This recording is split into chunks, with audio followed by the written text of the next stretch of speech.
Bonjour et bienvenue sur Intelligence et Frustration avec ce podcast, cette présentation PowerPoint. Nous en parlons aujourd'hui évidemment d'un sujet très à la mode puisqu'il s'agit du Pure Player, du lancement de Pure Player. Donc Pure Player mode d'emploi, titre de ce PowerPoint. Donc on va aborder 3 points: comment bien lancer son Pure Player, comment susciter l'intérêt envers votre Pure Player, asseoir sa notoriété, et enfin, dernier point très important, comment bien monétiser son Pure Player. Donc premier point, comment bien lancer son Pure Player. Donc le mieux évidemment c'est d'avoir une marque forte. Alors pour cela, on peut il y a la possibilité évidemment d'asseoir son Pure Player sur une franchise déjà existante. Par exemple le HuffPost, Slate, une marque américaine, ou Rue 89 avec sa version lancement de la version locale à Lyon. Enfin, avant le lancement, primordial, nécessaire, c'est évidemment de faire du teasing sur les réseaux sociaux, Facebook, Twitter, Tumblr, un très bon exemple avec Newsring actuellement. Enfin, le jour du lancement du Pure Player, très bien de le lancer avec des signatures buzzantes. Donc, par exemple, non, ça je reviendrai après. Par exemple, Vincent Glade et le plus. Donc Vincent Glade, Twito, qui a beaucoup de notoriété, qui a résolument qui peut générer un buzz à lui tout seul.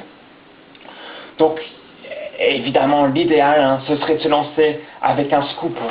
C'était le cas de Rue 89 avec l'affaire Cécilia Sarkozy et son abstention lors du deuxième tour. Donc lancement de Rue 89 entre les deux tours de la présidentielle 2007. Évidemment c'est difficile de se lancer sur un scoop, il faut le bon timing. Donc le moyen détourné c'est attaquer un sujet qui buzz avec un angle différent. Donc là je reviens sur l'exemple du plus et de Vincent Glade.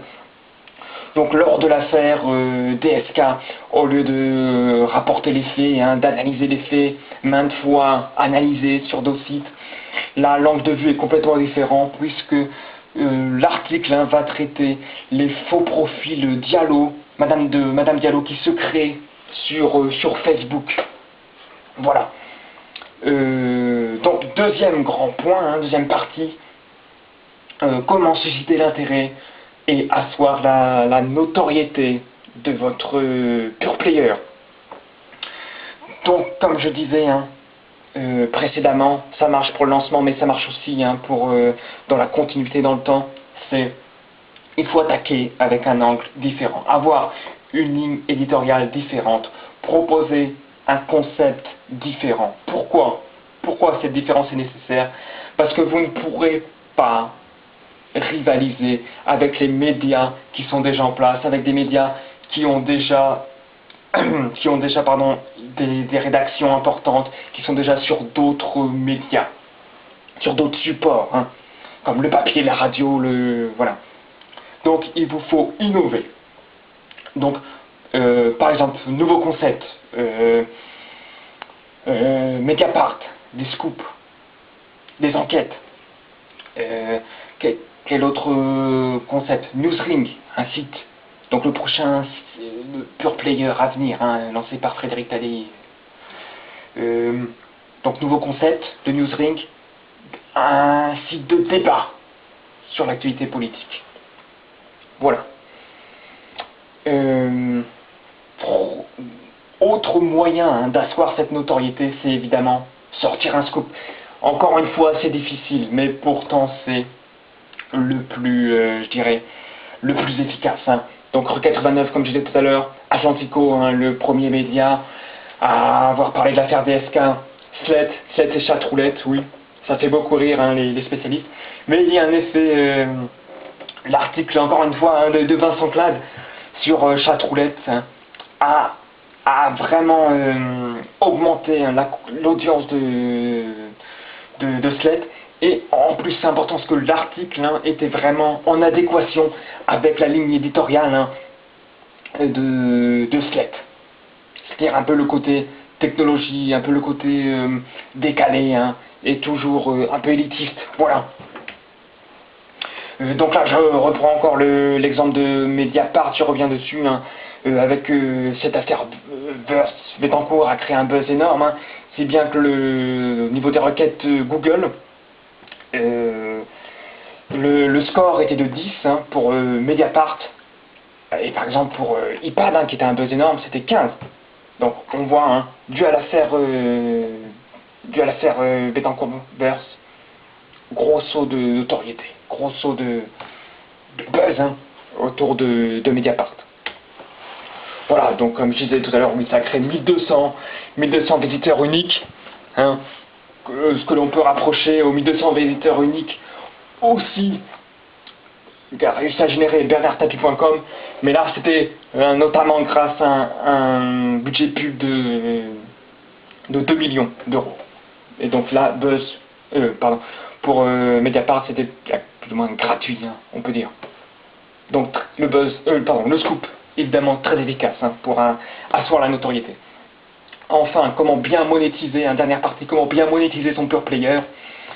Alors là, je dirais, attention, la ligne éditoriale de votre site doit être cohérente. Pourquoi en plus qu'elle soit cohérente, bien entendu, avec votre contenu, parce que votre ligne éditoriale, c'est aussi votre lectorat, c'est votre cible pour les annonceurs. Donc ça doit être cohérent. Il faut, très important, d'avoir une marque forte, noble, car les annonceurs recherchent un pouvoir de prescription élevé. Pardon pour la faute. Voilà, parce que généralement on pense que seul le trafic compte. Et donc par exemple, un tabloïd, ça crée du trafic, donc business, donc dollars. Mais c'est faux, puisque tabloïd, une image de mauvaise, médiocre, populaire, et donc avec ça c'est difficile de trouver un annonceur, parce qu'un annonceur ne voudra pas poser son logo à côté de, je sais pas, des images pixelisées, et des thèmes, vous voyez ce que je veux dire. L'annonceur veut quelque chose d'un peu noble. À part évidemment ça dépend de l'annonceur. Mais donc voilà, pour les tabloïds généralement ils se financent essentiellement, pour les tabloïds papier, ils se financent essentiellement avec l'abonnement, avec l'achat au numéro, et pas forcément avec la pub. Donc voilà, pour internet c'est pas forcément un bon modèle de faire du tabloïd. Il faut plutôt une marque forte et noble.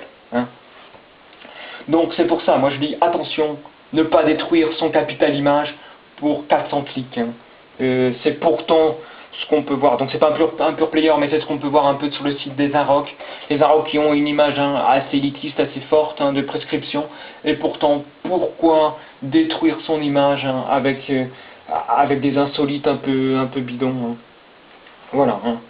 Donc faire attention à ça.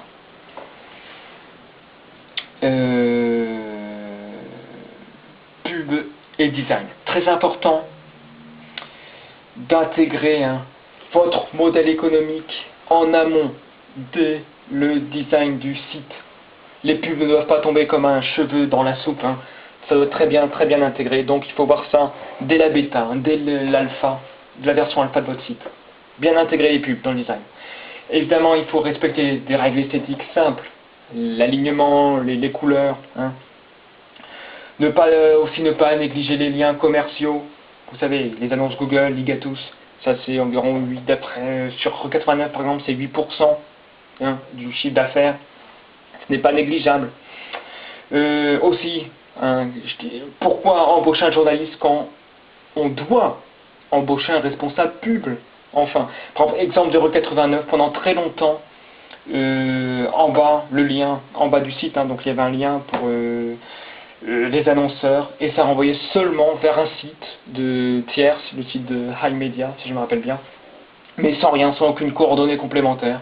Après ça s'est un peu amélioré, ça envoyait vers des coordonnées complémentaires d'un collaborateur à iMedia. Et seulement récemment, je crois qu'il y a seulement un an, hein, où enfin Rue 89, 30 journalistes a enfin pensé à embaucher un responsable pub. Donc évidemment c'est un petit pure player, cette personne, faut mieux tout externaliser, mais bon, 30 personnes là. Enfin aussi la sobriété au niveau de la pub. Regardez, Rue 89, là c'est le bordel, c'était la version 1, c'était le bordel. Slate, bon, un grand bloc, un carré, quelques liens commerciaux, voilà, c'est quand même net. Pardon, là, sur les Inrocks, donc comme contre-exemple. Donc là, nous avons le site du Guardian avec un blog Google. Et c'est propre, c'est aligné, avec les images, avec le texte. Ici, les Inrocks, bon bah c'est pas aligné avec le texte, c'est moche. Ça, faut pas faire ça. Voilà. Enfin, dernier point, la fidélisation pour, je dirais, fidéliser le client, c'est une base de tout business, sauf que bon, là, c'est pas vraiment. Il faut faire attention parce que le lecteur, c'est pas le client, c'est un utilisateur, puisque en fait le client, c'est votre annonceur. Faut bien avoir ça en tête. Mais donc évidemment plus de lecteurs, plus d'annonceurs. On peut schématiser de cette façon. Donc les médias sociaux, Twitter, Facebook, très très important. C'est votre base client, on peut dire. Donc il ne faut pas la négliger. Et donc n'hésitez pas à l'enrichir en faisant votre propre pub, comme ici Slate, votre propre pub vers Twitter, vers Facebook. Aussi, les séries, les rendez-vous. Deuxième point, pour fidéliser le lecteur.